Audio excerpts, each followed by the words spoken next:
తాకట్లో ఉన్న మీ బంగారాన్ని విడిపించి ఆ రోజు ఆన్లైన్ రేటుకి కొంటాం. Sharma gold company. నమస్కారం. సుమన్ టీవీకి స్వాగతం. శ్రీచక్రపీఠ వ్యవస్థాపకులు ప్రముఖ జ్యోతిష్య శాస్త్ర పండితులు ప్రదీప్ జోషి గారు. గురుగారు నమస్కారం. శ్రీమాత్రే నమః. గురుగారు, గురు పౌర్ణమి యొక్క ప్రత్యేకత ఏంటి? ఏంటి ఈరోజు చేయాల్సిన పనులు ఏంటి? అసలు ఎటువంటి నియమాలను పాటించాలి? గురు పౌర్ణమి ఎందుకు చేసుకుంటాం మనం? వ్యాసాయ భవనాశాయ శ్రీశాయ గుణరాశయే రుద్యాయ శుద్ధ విద్యాయ మధ్వాయ చ నమో నమః. పూజ్యాయ రాఘవేంద్రాయ సత్యధర్మరథాయ చ భజతాం కల్పవృక్షాయ నమతాం కామధేనవే. నేను హిందువులందరికీ చెప్పేది ఏంటంటే, బొట్టు పెట్టుకునే హిందువులందరూ, నేను హిందువుని అని గర్వంగా చెప్పుకునే వారందరికీ చెప్పేది ఏంటంటే, ఈ గురు పౌర్ణమి అంటే అర్థం ఏమిటి అంటే, మీ అందరికీ చెప్తున్నాను, ఇది వ్యాస పౌర్ణమి. గురు పౌర్ణమి ఏంటంటే వ్యాస పౌర్ణమి, ఇంకా వేరే ఏ పౌర్ణమి కాదు. వ్యాస పౌర్ణమి అంటే ఈ పౌర్ణమి రోజు మనము తరించవలసింది, పూజించవలసింది వ్యాస భగవానుల వారిని, అదేవిధంగా పూజ్యశ్రీ దత్తాత్రేయ స్వామి వారిని.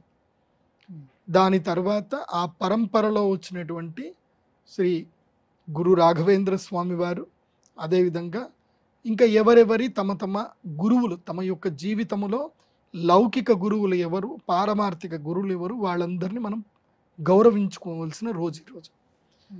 కానీ ఇంకా వేరే ఎవరిని కూడా గురువులుగా మీరు భావించకూడదు. ముఖ్యంగా హిందువులు నేను చెప్తున్నాను, మీరు పొరబడిపోతున్నారు.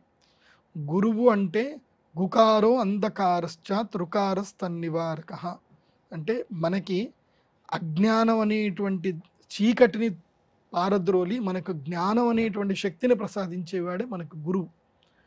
వరాలిచ్చి వరాలు ఇవ్వడము, ఇంకా నిన్ను లోపల పాడేయడం, ఇంకా మనకి ఎంత కోరికలు మనకు కలుగుతూ ఉంటే, మనకి ఎన్ని కోరికలు తీరుతూ ఉంటే మనం ఏమవుతాము అంటే అంత సంసారంలో ఇరుక్కుపోతాం, అంత మోహాంధకారంలో ఇరుక్కుపోతాం. అలా మోహాంధకారంలో పాడేసేవాడు గురువు కాదు.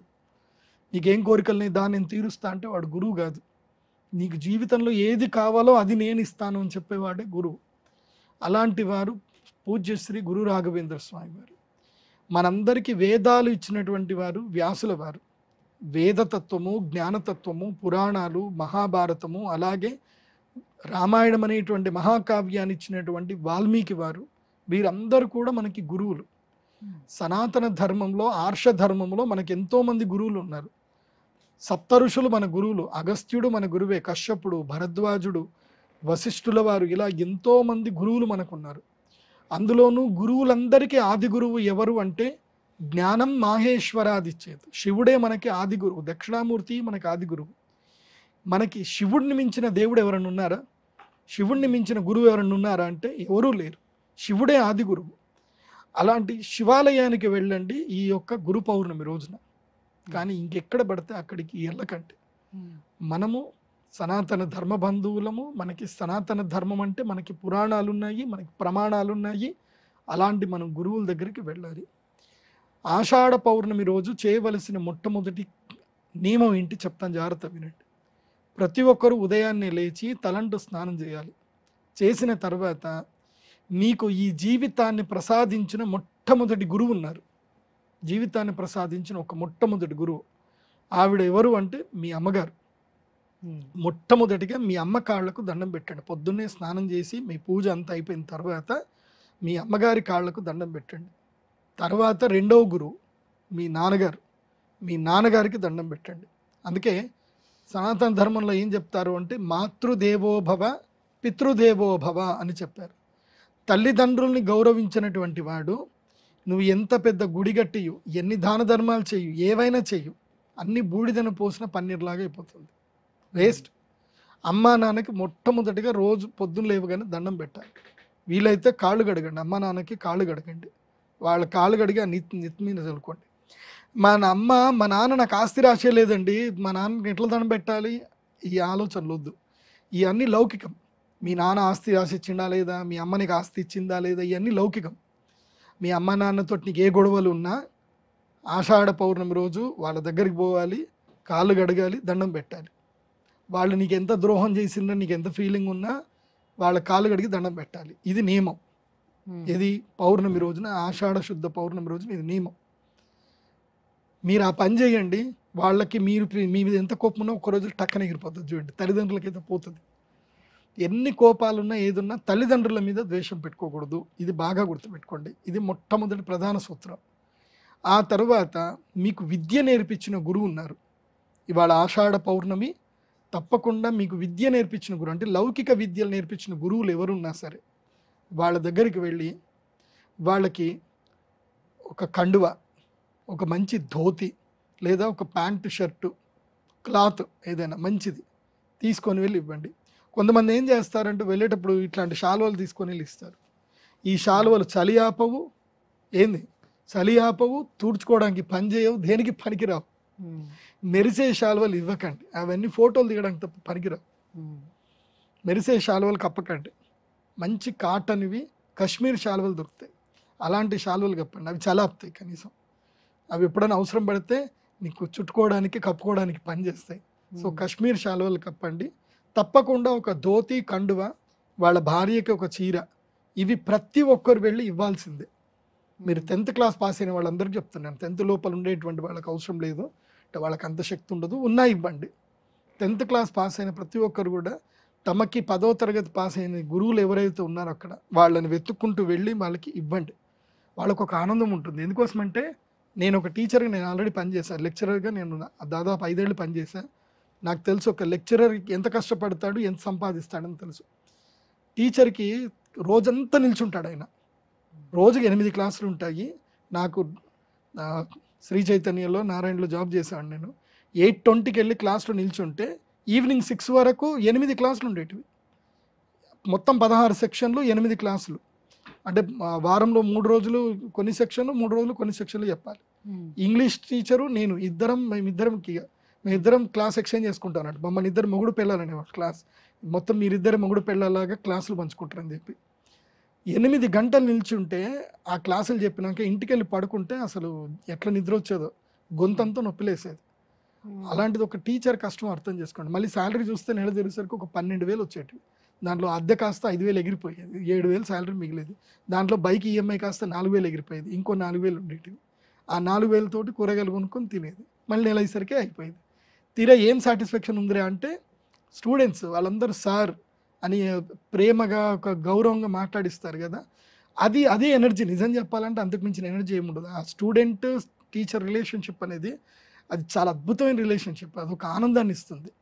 రేపు వాళ్ళు పాస్ అయిన తర్వాత సార్ నేను పాస్ అయ్యానని, అప్పుడు నా స్టూడెంట్స్ అందరూ ఒకడు పొలిటీషియన్ అయిపోయాడు, ఒకడు మైనింగ్ బిజినెస్ చేస్తున్నాడు, ఒకడు అమెరికా వెళ్ళాడు, ఒకడు గూగుల్లో జాబ్ చేస్తున్నాడు, ఒకడు సాఫ్ట్వేర్ కంపెనీ పెట్టాడు. ఎంత ఆనందం ఉందో ఇప్పుడంతా నా స్టూడెంట్స్ అందరు బాగున్నారంటే. సో ఒక టీచర్కి వచ్చే ఆనందం ఏంటంటే మీ సక్సెస్, మీరు ఇచ్చే డబ్బులు కాదు, మీ సక్సెస్.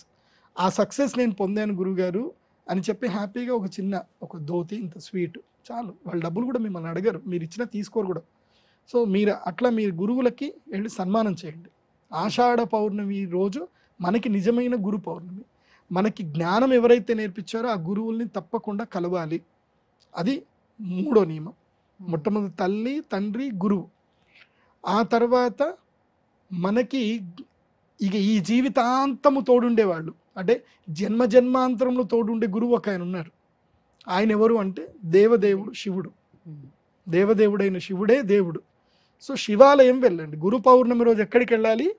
శివాలయం వెళ్ళాలి, లేదా దత్తాత్రేయ స్వామి గుడికి వెళ్ళాలి, లేదా రావి చెట్టు చుట్టూ కానీ మేడి చెట్టు కానీ 108 ప్రదక్షిణలు చేయాలి.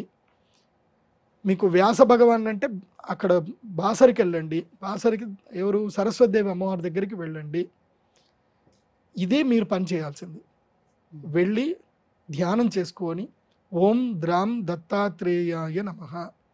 గురు పౌర్ణమి రోజు ఎక్కడెక్కడికి వెళ్ళాలి, ఏ దేవస్థానానికి వెళ్తే మీకు మేలు జరుగుతుందో చెప్తాను, జాగ్రత్త వినండి. మొట్టమొదటిగా ఏ శివాలయానికైనా వెళ్ళండి, నడుస్తుంది. ఏ విష్ణు ఆలయానికైనా వెళ్ళండి. ప్రతి ఒక్క విష్ణువు యొక్క ఆలయము వ్యాసస్వానమే, వ్యాసస్వరూపమే. ఎందుకోసమంటే వ్యాసాయ విష్ణు రూపాయ వ్యాసరూపాయ విష్ణవే నమో వై బ్రహ్మనిదయే వాసిష్ఠాయ నమో నమః. కాబట్టి వ్యాసుడికి వెంకటేశ్వర స్వామికి తేడా ఏం లేదు. వెంకటేశ్వర స్వామి వ్యాసుల వారు ఇద్దరు ఒక్కటే. కాబట్టి వెంకటేశ్వర స్వామి గుడికి వెళ్ళినా మీ గురు పౌర్ణమి రోజు గురువు దర్శనం చేసుకున్న పుణ్యం లభిస్తుంది. ఈ రెండూ కాకుండా ఇంకా మీకు పూజ్య గురువులు అంటే రాఘవేంద్ర స్వామి, తర్వాత ఇక్కడ మన హైదరాబాద్కి దగ్గరలోని గాణగాపురం ఉంటుంది. ఇంకొక సీక్రెట్ ప్లేస్ ఉంటుంది మన హైదరాబాద్ దగ్గరలో, చాలా మందికి తెలియదు. ఇది పవర్ఫుల్ ప్లేస్, చాలా పవర్ఫుల్ ప్లేస్. అదేందో తెలుసా? కురువాపురం అని ఒకటి ఉంటుంది. మహబూబ్ నగర్ దాటిన తర్వాత రాయచూరు వెళుతూ ఉంటే మీకు అక్కడ మధ్యలో వస్తుంది, కృష్ణా నదికి మధ్యలో ఒక ద్వీపంలో ఉంటుంది కురువాపురం అని. కురువాపురము శ్రీపాద శ్రీవల్లభ క్షేత్రం. అది సాక్షాత్ శ్రీపాద శ్రీవల్లభులు పులి మీద స్వారీ చేసిన ప్రదేశం. అది చాలా అద్భుతమైన ప్రదేశం. ఇప్పటికే ఆయన అక్కడ ఉంటారు. ఆయన శ్రీపాద శ్రీవల్లభులు ఉపాసన చేసిన క్షేత్రం. అక్కడికి వెళ్ళండి. లేదా పిఠాపురం వెళ్ళండి. పిఠాపురం దత్తాత్రేయ స్వామి క్షేత్రం, పురుహూతిక అమ్మవారి క్షేత్రం, అక్కడికి వెళ్ళండి. సో పంచారామంలో ఏ క్షేత్రమైనా దర్శించండి. ఇవి మనము హిందువులు దర్శించవలసిన క్షేత్రములు, దేవాలయాలు. ఇది మనము గురు పౌర్ణమిలో చేయవలసిన కర్మలు. మధ్యలో వచ్చిన దొంగ బాబాల దగ్గరికి వెళ్ళకండి. అది మన దేవాలయాలు కాదు, అది మన సాంప్రదాయం కాదు, అది మన ఆగమము కాదు, మన వేదము కాదు, మన లెక్కాచారం కాదు. కాబట్టి ఎలాంటి దొంగ బాబాల దగ్గరికి వెళ్ళకండి. ఇదే మన సనాతన ధర్మం. వీలైతే గోవును పూజించండి. ఆ రోజు గోవును పూజించండి. గో సంరక్షణకు ప్రయత్నం చేయండి, మేలు జరుగుతుంది. గురుగారు, గురు పౌర్ణమి రోజు చేయవలసినటువంటి కర్మలు ఏంటి? ఈ విషయాన్ని తెలియజేసినందుకు ధన్యవాదాలు. శ్రీమాత.